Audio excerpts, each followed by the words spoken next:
Magnus Primal! Hey guys, Magnus Primal here. This is my video on the Studio Series Bumblebee movie Ravage. Here's the packaging. This is the new Studio Series Core Class packaging. And it doesn't really have the numbers that the previous Studio Series had, but it does kind of have this look with the basically fully closed off box, except for this window on the front, which does not have any plastic on it. And it kind of sucks because anyone could just reach in and theoretically even steal the figure because of its size. So I don't really like the direction they're going with this. Like, they already made the window smaller, so why even bother just taking out the plastic completely? But you can see there's the figure inside. The accessories are down at the bottom, and they're just held in by these little twist ties. So yeah, clearly the problem is someone could go in there, touch it with the germy hands, especially in today's day and age, scratch up the paint, which has got some nice paint on it, which we'll probably see later on once I open it, or just flat out steal it. So yeah, that's a problem. Turning to the side, we got image of Ravage. I think it's the same one on here, just kind of zoomed in.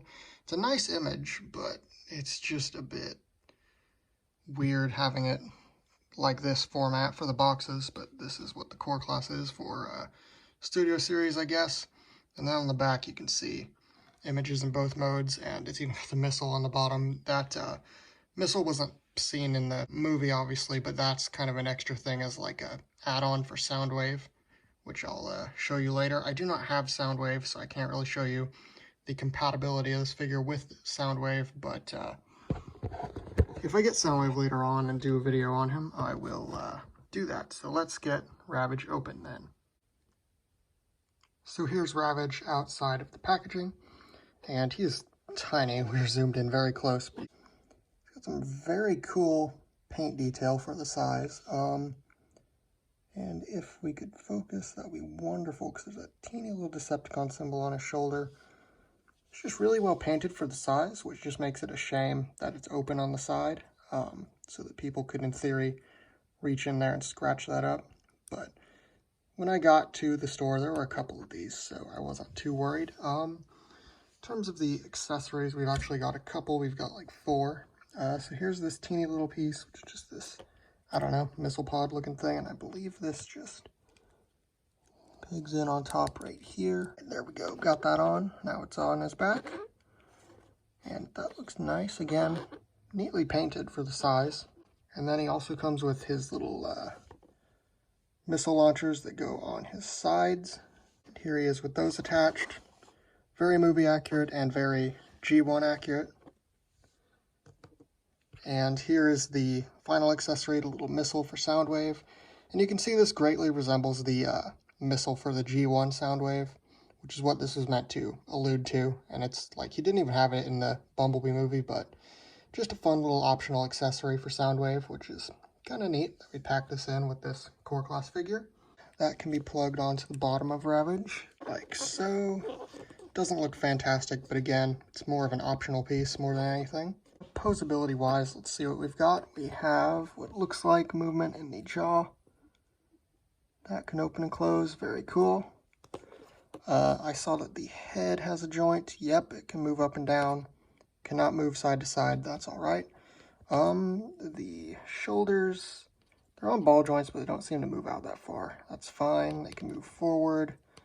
Back though, the elbows are on a little pin, same with the feet. And these back legs, yeah, they seem to be the exact same story.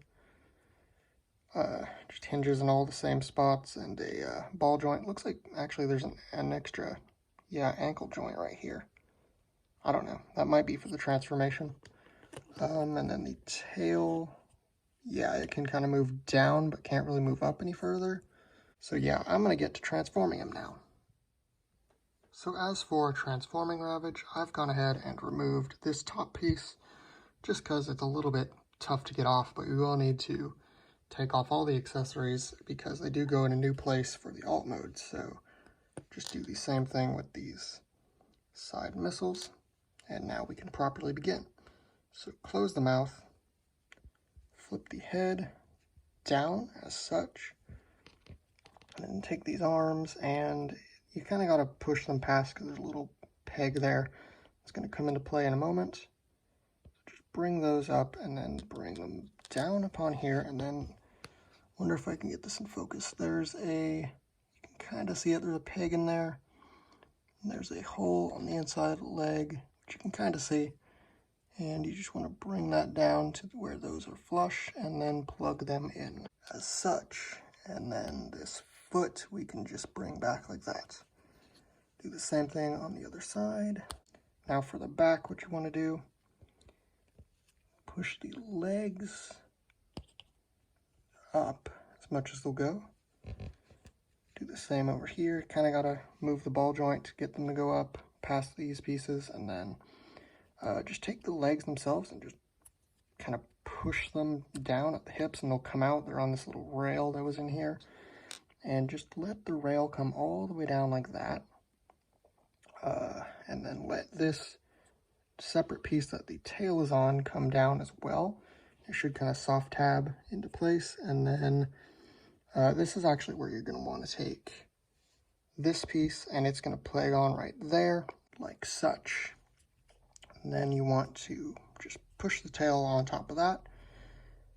Now you want to come to these back legs, and you want to just make sure that this little extra knee joint here is bent all the way, and that this foot is bent all the way.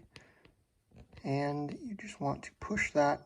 And I'll show you this on the other side, but there is actually a hole right there and a peg on the inside of the leg, peg right there. And you want to get the actual leg itself straight, the thigh, and then the rest of this you want to bend to where the peg can go into that hole. So just bring it up past this foot, and then there you go. You got to kind of feel it go in there, and then just make sure that foot is pushed up against there. Make sure it's okay. So you really got to make sure that this thigh is like straight up and down. So just kind of push the whole thing, and then that should go like that to where this foot's a little more straight against there. And then I might have to readjust to the other side as well. Just make sure you're not being too forceful with this. It is kind of small and fragile. But yeah, once you've done all that, we are basically finished. We can now take the missiles, and they will plug into this hole here. And just plug them in facing upwards. And yeah, even with these missiles on, they do fit in Soundwave. From what I've seen, like I said, I do not have Soundwave as of yet, but once you have done all that, we should be good to go. This is Ravage in his little, I don't know what this is, honestly. It's kind of just a crate mode, I guess. And, you know, not much you can say about it. It does kind of just look like a folded up robot, but this is what it looks like in the movie, so I cannot complain personally. And that just leaves his little missile off to the side. But obviously both of these now could work with Soundwave. This will fit in the chest, and this will fit in Soundwave's little shoulder launcher. So yeah, this has been my review of Studio Series Core Class Ravage. I have been Magnus Primal. Have a nice day. Goodbye.